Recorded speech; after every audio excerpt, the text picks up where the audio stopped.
Hey guys, we're in Boston with a couple team members of the New England Patriots, and we've got a very special episode of Talking Watches.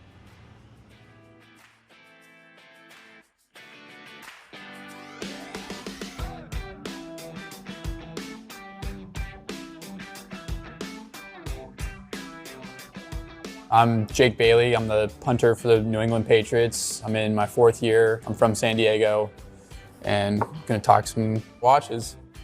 Nick Folk, I'm the kicker for the Patriots in year 15. Yeah, happy to be here. Joe Cardona, long snapper for the New England Patriots, niche position, surely. But yeah, I'm in my 8th year. Went to the Naval Academy, also from San Diego. Nick, I'd love to start with you because you're kind of the horological team leader here, maybe, right? I don't know about that. I guess you could say that I kind of got Jake involved a little bit. I think Joe was kind of on the train to start. And then last year, at the end of the year, you know, as a kicker, I trust these guys to, you know, they do a great job for me all the time. And I can't do my job without them. So as just kind of a token of my appreciation for what they've done, we were talking about watches at the end of last year a lot. And I asked a good buddy of mine, Justin, if we could find a watch to kind of commemorate, I don't know, the three of us having a good season and a good time together. And he kind of came up with this one. I enjoyed it because it had a little bit of the Patriot colors in there, the red and the blue. And it ended up coming right at the end of last season. I got to give it to him, which was a pretty special moment for me. It's just a kind of a fun piece, and I think they enjoy it because I think they're now fully hooked on the watch train. Yeah, you gave us the bug, man. It's hurting the wallet for sure. I think mine is 1976 Seiko Pogue, and Joe's is 77, or it's vice versa there.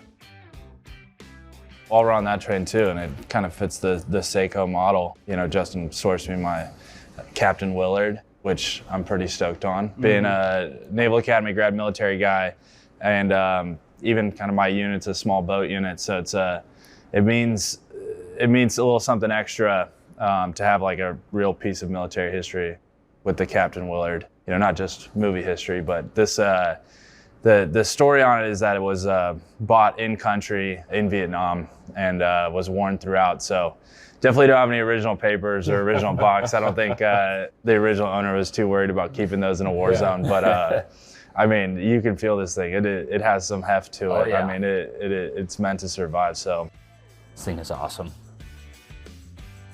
So we've got some great Seikos on the table, and we've also got a number of Rolex pieces.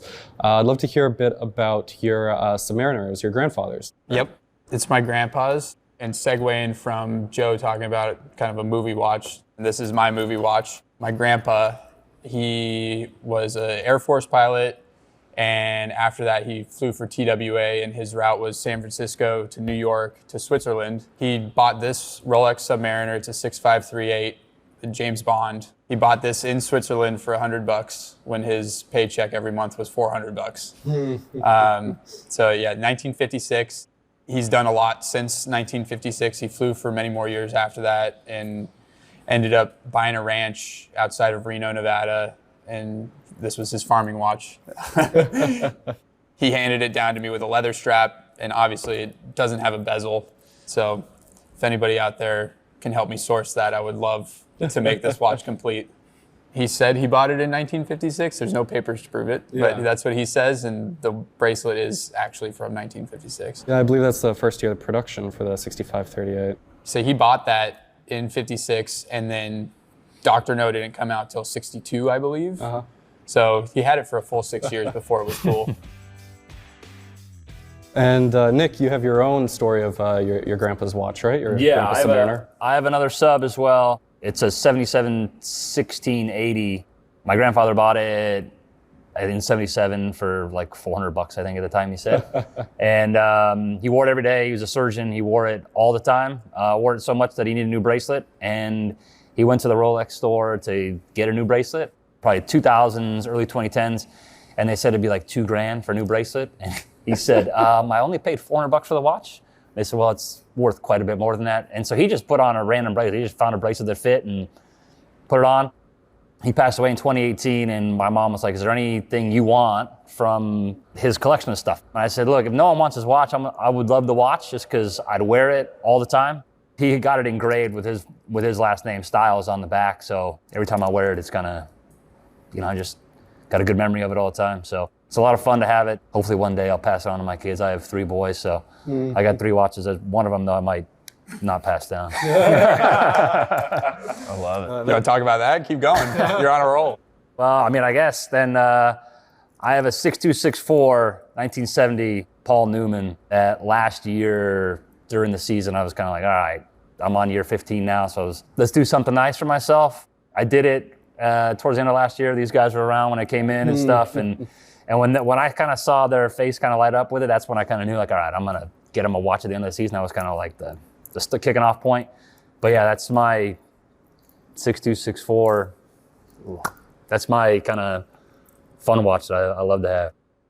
This fits Nick so well. It's because, I mean, really, he's the pinnacle of attention to detail and like precision. All our jobs take a ton of precision. I mean, And that's being old. Yeah, really old. We're gonna get into that for sure. Vintage, I mean, no one's aged better. But realistically, like, all our jobs really rely on precision. I mean, our operation time is down to, the hundredths of a second where it's making significant impact. So I don't think there's a better representation of what we do, and doing it over a long period of time than a legendary, watch like this. I mean, you can't beat it. And what I really love here is, I mean, it's not just any old Paul Newman, if there is such thing as any old one. I mean, it's a 6264 transitional with the black bezel. I mean, it's a hot watch. I love it.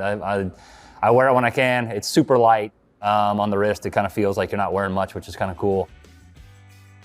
This one is what kind of got me started. I couldn't pull the trigger, so one Christmas, my wife pulled the trigger for me to get me started on it. I wore it a lot until I got my grandfather's, and now I wear that one more every day than anything. But yeah, so it's just a stainless one, I think 2014, 2015, somewhere in there. And we got a Jake to a lot of peer pressure. A lot of peer pressure to get his And Daytona. I'm so happy. I love this thing. It was kind of a way for me to remember and just appreciate my time with the Patriots. It's Patriots colors, kind of blue, and then got the red accents. The white gold is awesome. Feels really nice wearing it. And these guys sent it to me once in a group chat, and I was like, oh man, this looks different. This is very unique and cool. Something I'm excited to watch it grow over many, many years and see what happens to it. I have a few friends at the Rolex boutique on Newberry Street, the Long's boutique, and they helped me with this, and I'm very happy I made that work. But he has the world's tiniest wrists. So, like, Joe and I can't even try to get it on. Yeah, it's bad.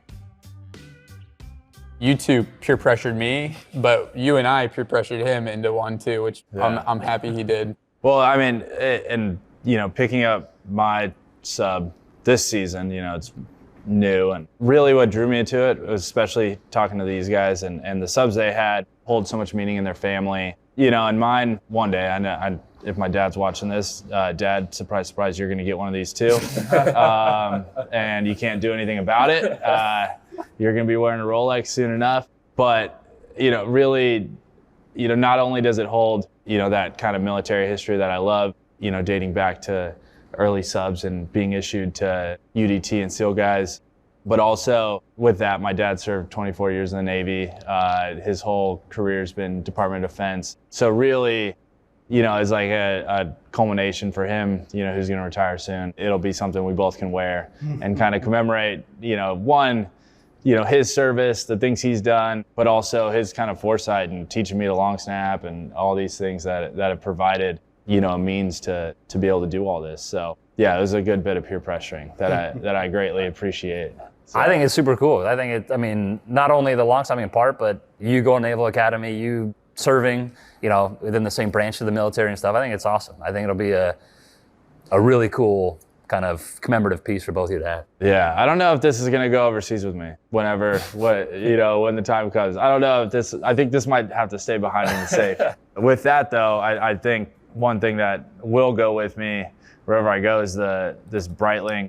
It's actually a nod to, kind of one of my favorite watch pages. It's Watches of Espionage. I mean, you see the King Abdullah seal, I'd seen it on, as Hodinkee kind of wrote an article about it, and I just happened to recognize it at a random jewelry shop in Southern California, and I knew what I was looking at, and I just couldn't help myself, and honestly, it's become my everyday. It's comfortable, and it's just one of those cool pieces that there's a little bit of a story behind it. I know where it comes from. It wasn't gifted to me personally, but I can't help but feel like that's a tool watch that's gonna be used, and I can't wait to use it. I couldn't be outdone by these guys, so I had to bring out the Super Bowl rings. So, a couple things that mean a lot. We need to get one of those. I mean, these are talk about white gold. Yeah, talk about you compare it to Jake's watch up there. Jake, can you fit this on your wrist? Probably. It's that tiny. Man.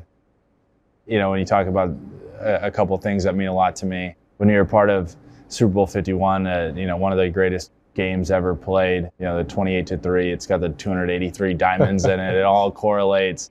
And then Super Bowl 53, which, it's the one between us and the Rams, 13-3. They called it a snooze fest, and one of the most boring Super Bowls. For me, being a part of that game that was so special teams heavy was really cool. And Jake, you have a fourth watch that is kind of tied to a pretty cool achievement, right? Yeah, it's a little bit separate from the typical, stainless steel white gold that I like to stick to. But yeah, I got this for making the Pro Bowl my second year.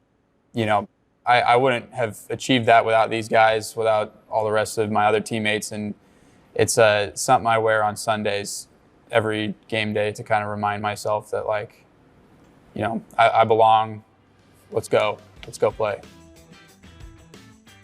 Dream scenario, 1 second left in the Super Bowl, snap, hold, kick. What are you guys buying with the Super Bowl winning paycheck? We're making the kick, and then I would probably get or try to get us to do like an awesome custom piece that's like one of one for each of us, right? So it might be one of three, but we'd be the only three in the world with it. So I would think doing something like that, where it's just like something super commemorative to us and that season. That's where my mind would go. I think would be just to really have it be commemorative of that season, and just say, well, this is it, boys. This is, the rings are cool. Those are cool, but we could have one of three where 53 plus guys, even with the staff and stuff, get the rings and stuff. But we could do something pretty cool. I think that's where my mind would kind of go. Man, I think I'm good with that. Yeah, I don't know if there's anything better than that.